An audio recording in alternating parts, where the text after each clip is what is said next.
You were tuned in to the Rainbow Affair magazine exclusive with your editor-in-chief. DiamondKesawn. Tune in and catch up with all things RAmag at www.rainbowaffairmagazine.com.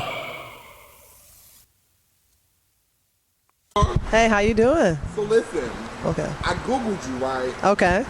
And they said the little Jordan, the assassin of the basketball court, all these things about you. I was just like, oh, what did I miss? So do me this favor, in your words. Okay. Give us an introduction to who Holdsclaw is. Chamique Holdsclaw, of course, is a amazing daughter, sister, a loyal friend, was an amazing athlete, and now I'm doing my same thing, you know, Olympian, did some great stuff, trying to flip that into my advocacy work for mental health. So speaking of this advocacy work, we have this film. It's like documentary, very in-depth. It's called Mind Game. Yes, Mind Game, The Unquiet Journey of Chamique Holdsclaw. Let's talk about, first of all, the title. Okay. The Unquiet. Yeah. Explain that to me. Wow, because again, my demeanor is like really laid back and chill, but this journey for mine has been hell. The stuff that I've struggled with outside of what the public saw. So I've, you know, had a suicide attempt, struggled with mental health issues, had an incident here in Atlanta in 2012. So it has been anything but quiet inside my mind. Okay, so knowing all that you know now, and being the leader that you are, for a person like me, who was raised like, don't tell nobody anything, who I may feel like, you know, there may be something wrong, I need to talk to somebody. What are those words you have for me to let me know it is okay to talk? Well, the main thing is you watch the film and you see that if I would address these issues from day one, you know, I would probably be in a much better place. And I just think, you know, life has its ups and downs, you know, and you just got to learn how to ride the wave. And there's no reason with so many resources out there. And even I understand some people don't have that family support. Some people don't necessarily have those friends, but there's resources. Why would you want to live with something that can just really just crush your spirit, crush who you are as a person, when you can learn more and get the help that you need? Because it's like so many people are killing themselves out there. It's just tough. I don't want to see anyone go through that. That's why I use my platform to advocate for this cause. Now, there's a scene in the film where we learn about how you were just taking pill after pill after pill. Right. Was that your lowest point in your opinion? Yeah. I lost hope when, you know, I lost hope to live, you know. I didn't want to be here anymore. I used to drive to practice like, I hope I just crash my truck into a tree or jump off a building. Would anybody miss me? That's how detached I was. Like my mind was just all over the place. And so I just really tried to, after surpassing that event, because that was tough. I had to do a lot of work. You know, I'm in the hospital on the suicide watch. I woke up and I remember the doctor coming in. He's like, I don't know much about women's basketball, but I know your name and I know who you are. And he goes, you can't let it get this bad. You're walking out of here healthy. I could have had a seizure. You know, it could have been something really, really bad. And I walked away with not anything to matter. So I knew I had to make a change, because I thought about my mama. My mama would have been broken, my family, my friends. So all the fans, the whole world knew your name. Right. So now I have to ask you. You are a retired athlete. Yes. What is life like after retiring for you? It's a transition. You know, you're used to your days pretty much being told what to do, being on a schedule. Now is just finding out at first how to keep myself busy, you know, finding things that I like to do. And that's what I always tell people. So long since I was 11 years old, I've been on this schedule. So now it's doing things that I didn't get the opportunity to do, you know, traveling, you know, trying new experiences, picking up different sports and different things, and figure out where do I want to put my energy into next. So speaking of energy into next, what does that next chapter look like? Because the film shows us the previous chapters, kind of an up to now, so to speak, kind of thing. What does life for you, chapter-wise, have in store? Oh, the next chapter, I'm going to do what I want to do, and that means, you know, I want to have a family, you know, I'm looking forward to getting married. Ooh, special lady? Oh, yeah, of course. Of course, and I'm just really excited about that. That means a lot to me. I want to be able to take all these lessons I've had and bless one of these young kids, hopefully my child, with that. And also continue my work with the youth. You know, everybody has an area in which they thrive and they're successful. And with me, it's working with these young kids. I mean, they just love it, you know. Let's talk about that. Let's talk about your camp. Right. Tell us about it. Well, it's like a mentally driven camp, and it's basketball. We're doing like normal basketball. But what I do, you know, kids are attracted to basketball as a sport. I try to bring them in. I have like sports psychologists come in and kind of do like just mind games basically with the kid, you know, and teach them how to be open about their emotions. And I walk away with just feeling really good about it when I watch these kids just talk about what makes them nervous, what makes them sad, and you know, how they want to be better. So I'm learning the pressures that these young kids are dealing with. So as I'm working with them in mentorship now, I'm able to, you know, offer great advice and lead them on the right path. Yes. Now, knowing that they are the next generation, right, and knowing what you had to experience, there's a piece in the film where you speak to every team having a psychologist, right, but there not being enough actual resources. Right. Do you think that the world of sports will start to shift once they see the reality of this project?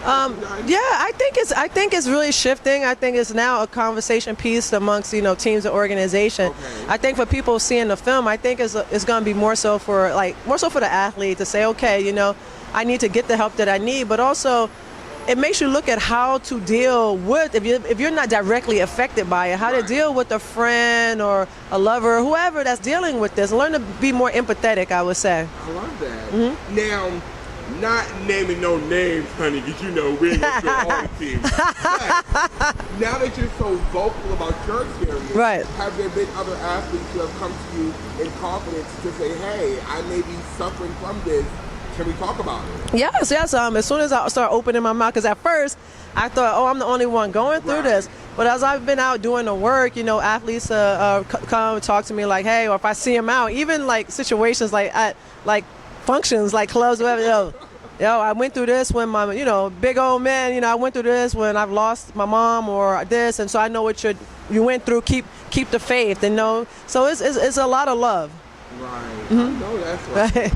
Now, in this project, we've learned that you experienced a lot of loss during your high-profile time. Right.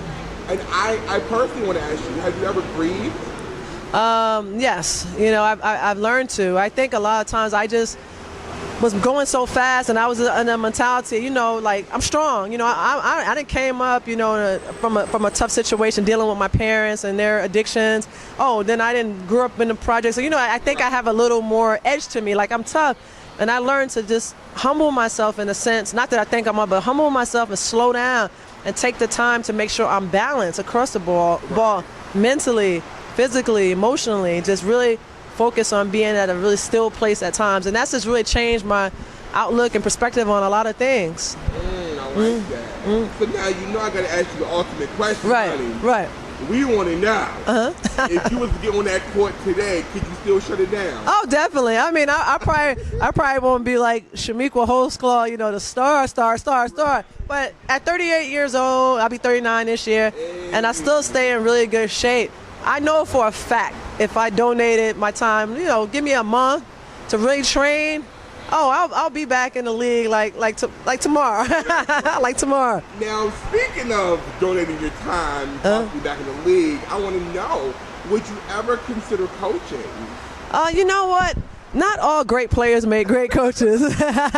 But, you know, honestly, for me, I love working with our young people, and I was good at something, so I understand it, and I want to pass that knowledge on to them. But I'm so compassionate, and I really care about people. It would just be hard for me not to really want to be involved with these student athletes 24/7. So it may not be for college coaching, it may not be for me, but I'm more like life skills. You know, I want to teach them about life and help them adjust to life after their game. Yes, life after, I like that. Yeah.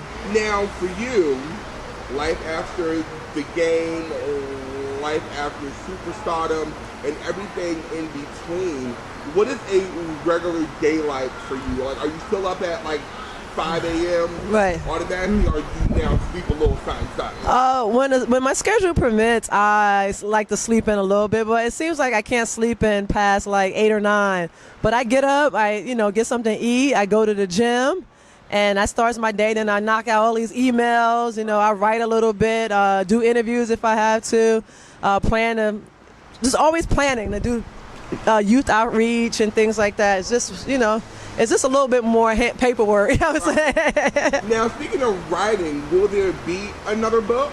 Oh, definitely. I think I kind of just want to really touch on things a little bit more as I'm going around to like a lot of these schools and stuff.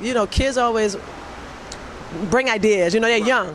They're forward thinking. So they're like, hey, really, how was your experiences with your sexuality? I didn't really touch on that in the book. Right. So I kind of want, what's it called, vignette or vignette, like when you break down certain things from before. I really want to tap more on certain things to leave a better story. So it's funny you say that, because I want to know, did you ever technically come out of the closet?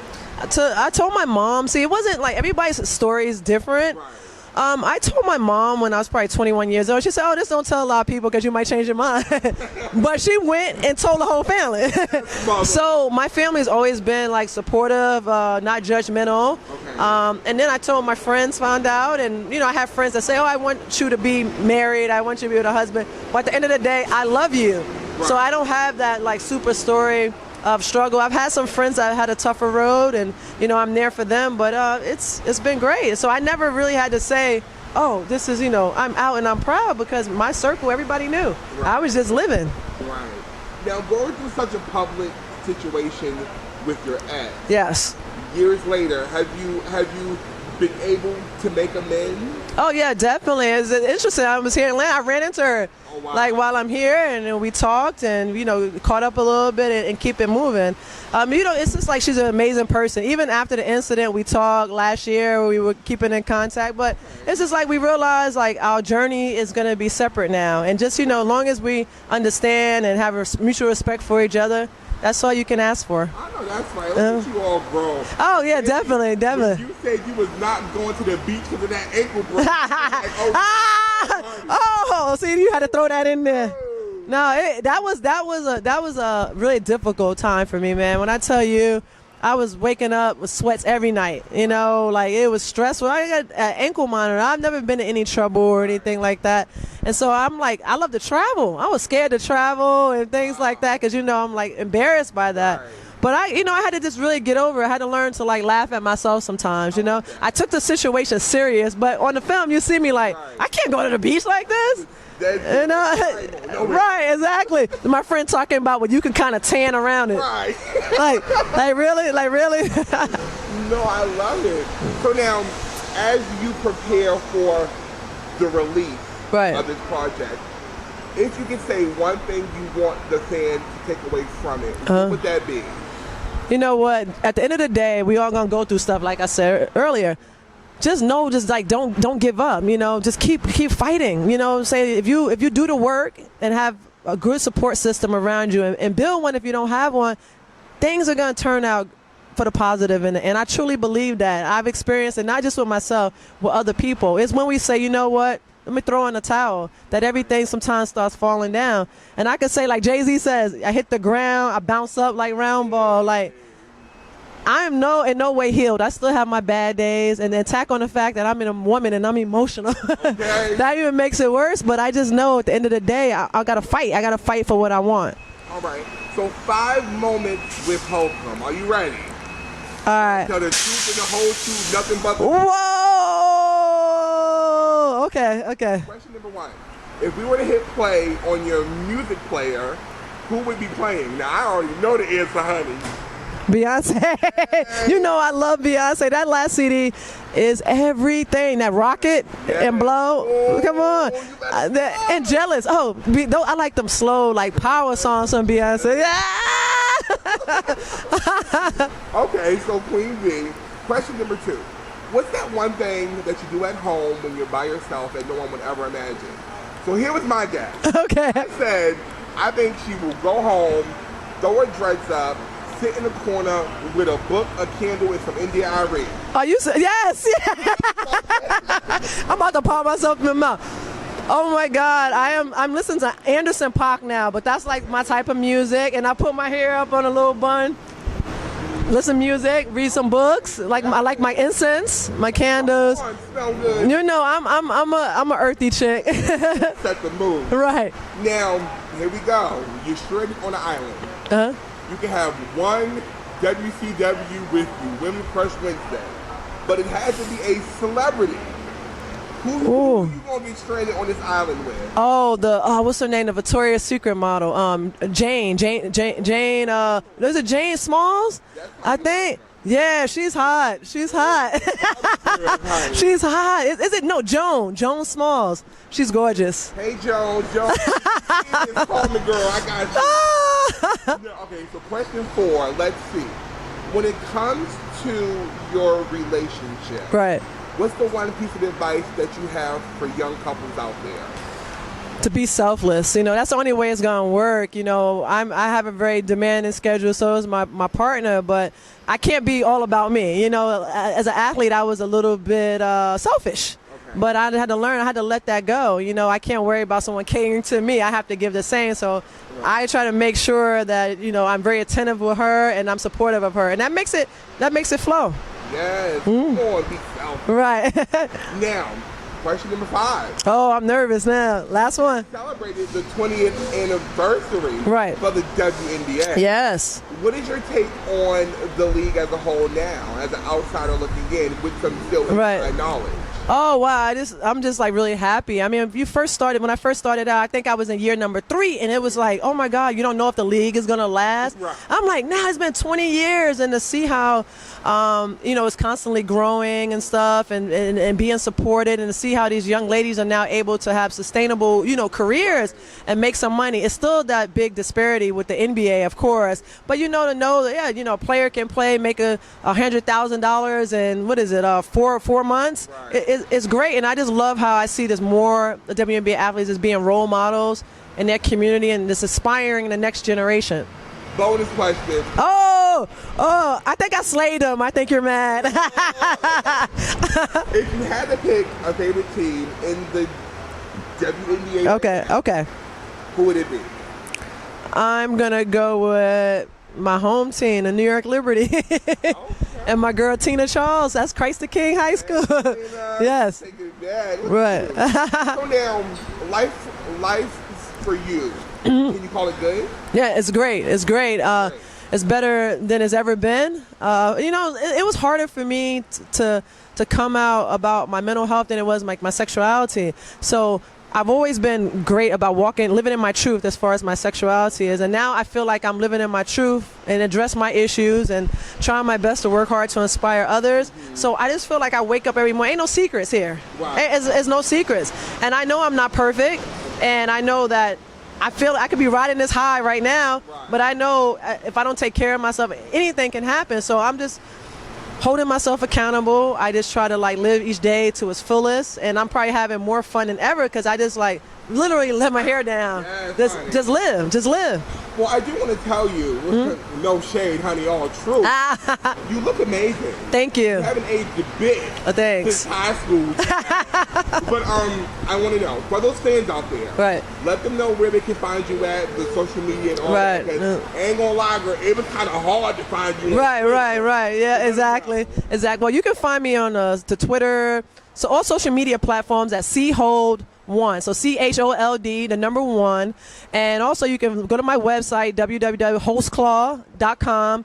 Find out more about the film. You can go to mindgamefilm.org. So that's how you reach me. And when can we expect for this film to be dropping? Oh, the film is dropping May 3rd at 9 p.m., 8 Central on Logo Network. Yes.